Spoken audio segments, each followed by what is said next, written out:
उड़ने वाला घोड़ा जिसकी रंगत दूध की तरह सफेद और निहायत ही खूबसूरत पर जो इसे बाकी घोड़ों से मुनफरिद बनाते हैं। ये उड़ने वाले घोड़े हजरत सुलेमान अलैहिस्सलाम के अजीम लश्कर का हिस्सा थे जो लश्कर की ताकत में इजाफा करते थे।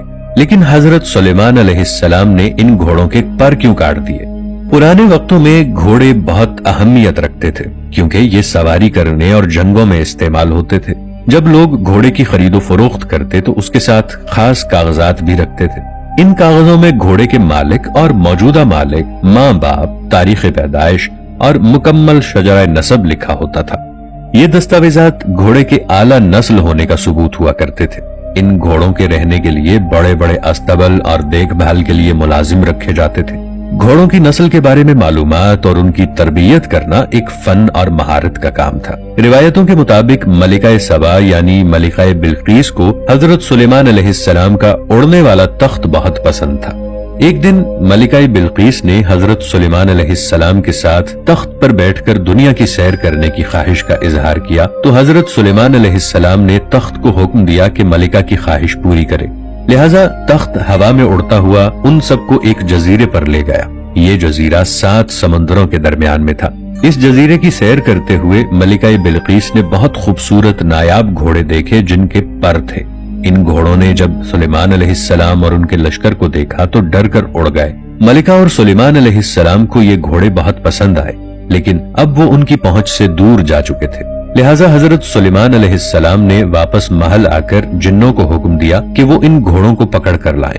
उन्होंने कहा, हम खुश्की के जिन्न समुंदरों और दरियाओं पर इख्तियार नहीं रखते। वो घोड़े समुंदरों में जाकर छुप गए हैं। उन घोड़ों को समुंदरी जिन्न ही वापस ला सकते हैं। हजरत सुलेमान अलैहिस्सलाम ने पूछा, तो वो जिन्न कहाँ है? इस पर जिन्नों ने बताया कि उस जिन्न ने आपकी इताअत से इनकार कर दिया है और वो समुंदर की तह में छुप गया है। हजरत सुलेमान अलैहिस्सलाम ने उस जिन्न को पकड़ कर लाने का हुक्म दिया। लिहाजा आप अलैहिस्सलाम के गुलाम जिन्नों ने समुंदर के पास जाकर आवाज दी कि ए जिन्न, तू जिस बादशाह के डर से छुपा है वो फात हो गया है, इसलिए तुम बाहर आ जाओ। अब तमाम जिन्न आजाद हो गए हैं। जब समुंदर के उस जिन्न ने आवाज सुनी तो वो जिन्न अपने साथियों समेत समंदर से बाहर आ गया। बाहर आते ही उसे और उसके साथियों को पकड़कर हजरत सुलेमान अलैहिस्सलाम के दरबार में पेश किया गया। हजरत सुलेमान अलैहिस्सलाम को देखकर जिन्न डर गए और कहा कि आप हमें सजा मत दें, हम आपकी इताअत कबूल करते हैं। हजरत सुलेमान अलैहिस्सलाम ने जिन्न से कहा कि मैंने समंदर के दरमियान एक जजीरे पर परों वाले घोड़े देखे थे, उन घोड़ों को पकड़ कर लाओ। लिहाजा जब वो घोड़े उस जजीरे पर पानी पी रहे थे तो उन जिन्नों ने उनको पकड़कर हजरत सुलेमान अलैहिस्सलाम के सामने पेश कर दिया। ये घोड़े निहायत ही आली नस्ल के थे जिनका नाम जय्याद था। लफ्ज जय्याद जय्यद की जमा है जिसके मानी है तेज रफ्तार। हजरत सुलेमान अलैहिस्सलाम के पास एक अजीमुशान लश्कर था। इसमें जिन्नों, जानवरों और इंसानों के अलग अलग दस्ते होते थे। लिहाजा हजरत सुलेमान अलैहिस्सलाम ने उड़ने वाले घोड़ों का भी एक दस्ता बना दिया जो जंगों में इस लश्कर में अहम रोल अदा करते और फतह को आसान बनाते थे। ये एक दिन का वाकया है कि शाम के वक्त हजरत सुलेमान अलैहिस्सलाम उन घोड़ों को देख रहे थे और उनके बालों और सर पर प्यार से हाथ फेर रहे थे। आप अलैहिस्सलाम उन घोड़ों की देखभाल में इस कदर मसरूफ हो गए कि सूरज डूब गया और असर की नमाज कज़ा हो गई। उस वक्त हजरत जिब्राइल अलैहिस्सलाम नाजिल हुए और हजरत सुलेमान अलैहिस्सलाम को खबरदार किया कि ए सुलेमान, आप दुनिया के माल की मोहब्बत में इतने मसरूफ हो गए कि नमाज असर भी अदा न कर सके। लिहाजा अल्लाह को आपकी ये मशगूलियत पसंद नहीं आई। हजरत सुलेमान अलैहिस्सलाम ने अल्लाह से तौबा की और सजदे में गिरकर देर तक रोते रहे और फरमाया कि इस चीज ने मुझे अल्लाह की याद से गाफिल कर दिया तो मैं ऐसी चीज नहीं रखूंगा।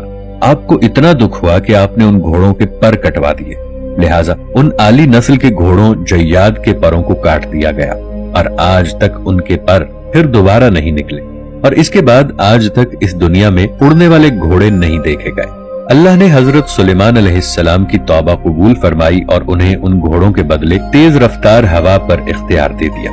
ये हवा उन घोड़ों से कई गुना ज्यादा तेज रफ्तार थी कि सुलेमान अलैहिस्सलाम 1 महीने का सफर 1 दिन में तय कर लिया करते थे। कुरान पाक में इस वाक़े का जिक्र कुछ इस तरह किया गया है, और हमने दाऊद को सुलेमान अता फरमाया।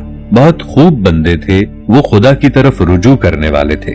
जब उनके सामने शाम को घोड़े पेश किए गए जो चले तो हवा हो जाए, तो कहने लगे, मैंने अपने परवरदिगार की याद से गाफिल होकर माल की मोहब्बत इख्तियार की, यहाँ तक कि आफताब पर